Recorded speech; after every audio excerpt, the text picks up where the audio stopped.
Occasion ఏదైనా location ఎక్కడైనా తెలుగువారి వేడుక అంటే ఆలివ్ మిఠాయి ఉండాల్సిందే. ఆపరేషన్ సింధూర్ విజయవంతం తర్వాత భారతదేశం హై అలర్ట్ అవ్వాల్సినటువంటి పరిస్థితి వచ్చింది. దీనికి కారణం పాకిస్తాన్లో ఈ రోజు జరిగినటువంటి పరిణామాలు. ఈ క్రమంలో భారతదేశంలో 430 విమానాలని రద్దు చేయాల్సినటువంటి పరిస్థితి. ఏకంగా 27 ఎయిర్పోర్ట్స్ని తాత్కాలికంగా భారత ప్రభుత్వం మూసేయాల్సిందిగా ఆదేశాలు ఇచ్చింది. బహుశా 10వ తేదీ వరకు ఈ ఎయిర్పోర్ట్ల మూసివేత, ఆ ప్రాంతాల్లో విమానాల రాకపోకలు కూడా ఆగిపోయేటువంటి సంకేతాలు చాలా స్పష్టంగా ఇచ్చింది. ఏ ప్రాంతాల్లో ఇంత పెద్ద ఎత్తున ముందు జాగ్రత్త చర్యలను భారత ప్రభుత్వం తీసుకుంటుంది, దీనికి కారణాలు ఏంటి ఒకసారి విశ్లేషించేటువంటి ప్రయత్నం చేద్దాం. ఎయిర్పోర్ట్స్ అథారిటీకి ఇస్తున్నటువంటి డేటా ప్రకారం చూస్తే కనుక మన దేశంలో అనేక ఎయిర్పోర్ట్లు ఉన్నాయి. గతంతో పోల్చి చూసినప్పుడు ఇప్పుడు నంబర్ కూడా చాలా పెద్దగా పెరిగింది. ఇంటర్నేషనల్ ఎయిర్పోర్ట్సే 20 ఇంటర్నేషనల్ ఎయిర్పోర్ట్స్కి చేరినటువంటి పరిస్థితి. దీనికోసం ప్రత్యేకంగా కొన్ని సర్క్యులర్స్ని రిలీజ్ చేసింది ఎయిర్పోర్ట్స్ అథారిటీ ఆఫ్ ఇండియా. కేంద్ర ప్రభుత్వ మార్గదర్శకాల మేరకు ప్రధానంగా నార్త్ స్టేట్స్ అంటే నార్త్ సైడ్ ఉన్నటువంటి ఉత్తర భారతదేశంలో ఉన్నటువంటి, అలానే వెస్ట్రన్ ప్రావిన్స్, వెస్ట్రన్ ఏరియాస్లో, వెస్ట్రన్ రీజియన్లో ఉన్నటువంటి వాటిలన్నింటిలో కూడా హై అలర్ట్ ప్రకటించింది. ఇవి ఉత్తరాది ఎయిర్పోర్ట్స్గా చెబుతున్నటువంటి వాటి జాబితా ఇక్కడ మనం చూడొచ్చు. మొత్తం అన్నీ కూడా రాజస్థాన్, ఢిల్లీ, అలానే జమ్మూ కాశ్మీర్ దగ్గర నుంచి మొదలుకొని మధ్యప్రదేశ్ వరకు ఉన్నటువంటి ఎయిర్పోర్ట్ల జాబితా ఇది. అలానే వెస్ట్రన్ పార్ట్కి సంబంధించినటువంటి ఎయిర్పోర్ట్స్ని కూడా లిస్ట్ అవుట్ చేసి ఉన్నాయి. వాటిలో క్రిటికల్ ఇంపాక్ట్ ఉండేటువంటి ప్రదేశాలను ప్రత్యేకంగా భారత ప్రభుత్వం అధ్యయనం చేసింది. ఈ క్రమంలోనే 27 ఎయిర్పోర్ట్స్ని అత్యవసరంగా మూసివేయాల్సిందిగా ఆదేశాలు జారీ చేసింది. ఈ నెల 10వ తారీఖు వరకు, మే 10వ తారీఖు వరకు ఈ మూసివేత కొనసాగుతుంది.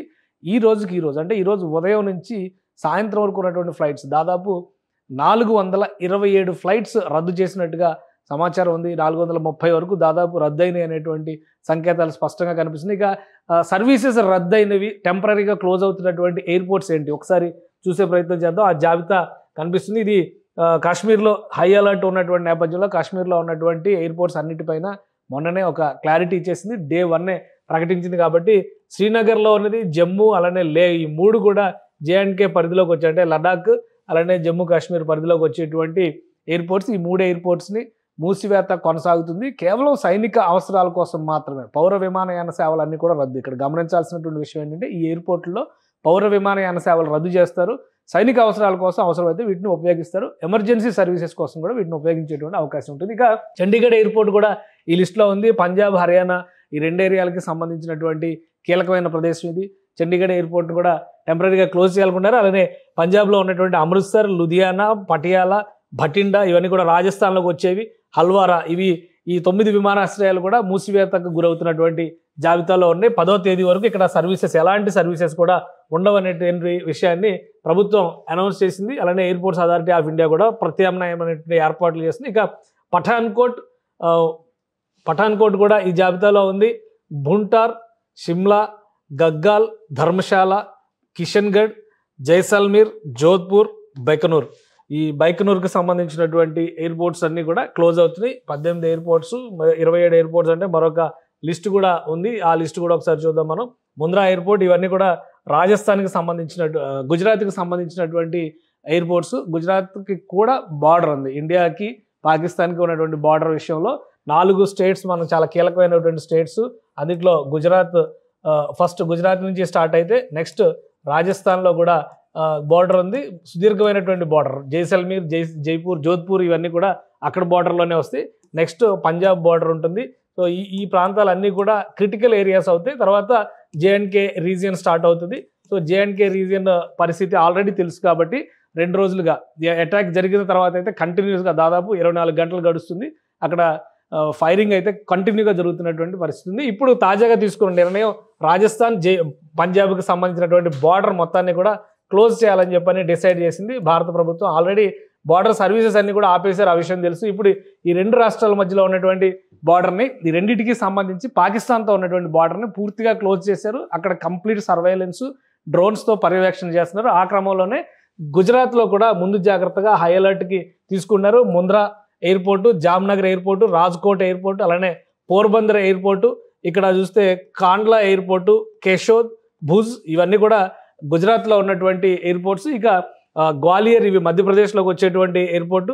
హిండన్ ఎయిర్పోర్ట్ అంటే గజియాబాద్, అంటే ఉత్తరప్రదేశ్కి సంబంధించినటువంటి ఎయిర్పోర్ట్. మొత్తం ఈ 30 ఈ 27 ఎయిర్పోర్ట్స్ని కూడా ఇది యూపీ, ఇది ఎంపీ కిందకి వస్తుంది. సో ఈ పైన ఉన్నవన్నీ కూడా గుజరాత్కి సంబంధించినటువంటి ఎయిర్పోర్ట్స్.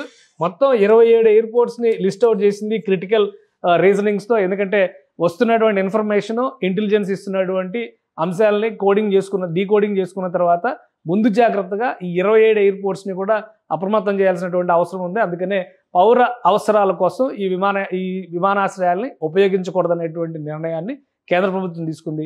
ఇప్పటివరకు ఇష్యూ అయినటువంటివి, టికెట్స్ ఇచ్చినవి కావచ్చు, ఈ రోజు ప్రయాణం చేసినటువంటి విమానాలు కావచ్చు, ఇవన్నీ కూడా దాదాపుగా 427 ఫ్లైట్స్ రద్దయినాయి. దాదాపు 430 వరకు ఫ్లైట్స్ ఉంటాయనేటువంటి సమాచారం అందుతుంది. సో మొత్తం మీద విమానయానం అనేది వెస్ట్రన్ పార్ట్లో చాలా కాంప్లికేటెడ్గా మారుతుంది. ముఖ్యంగా నార్త్ వెస్ట్రన్ పార్ట్లో, అంటే ఒక విధంగా వాయవ్య ప్రాంతంలో చూస్తే కనుక మన దేశంలో కూడా చాలా హై అలర్ట్కి ప్రభుత్వం ప్రాధాన్యం ఇస్తుంది. దీనికి కారణం ఏంటంటే ఈరోజు ఉదయం నుంచి పాకిస్తాన్లోని లాహోర్లో మరికొన్ని ప్రదేశాల్లో 12 చోట్ల రకరకాలుగా బాంబులు పేలినట్టుగా సమాచారం ఉంది.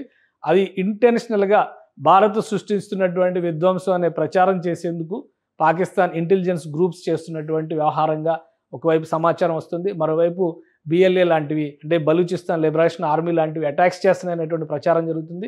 ఏది ఏమైనా కానీ ఏ క్షణమైనా పాకిస్తాన్ పశ్చిమ సరిహద్దులపైన దాడి చేసేటువంటి అవకాశం ఉంటుంది. కాబట్టి సుదీర్ఘమైనటువంటి సరిహద్దు ఉన్నటువంటి రాజస్థాన్, పంజాబ్ సరిహద్దులను పూర్తిగా మూసివేశారు, నిరంతర నిఘాను పెట్టారు. అదే క్రమంలో విమానయాన రాకపోకలను కూడా నిలుపుదల చేయాలని చెప్పని భారత ప్రభుత్వం నిర్ణయించింది. సుమన్ టీవీలో మీ పర్సనల్ అండ్ బిజినెస్ ప్రమోషన్స్ కోసం కింది నెంబర్కి కాంటాక్ట్ చేయండి.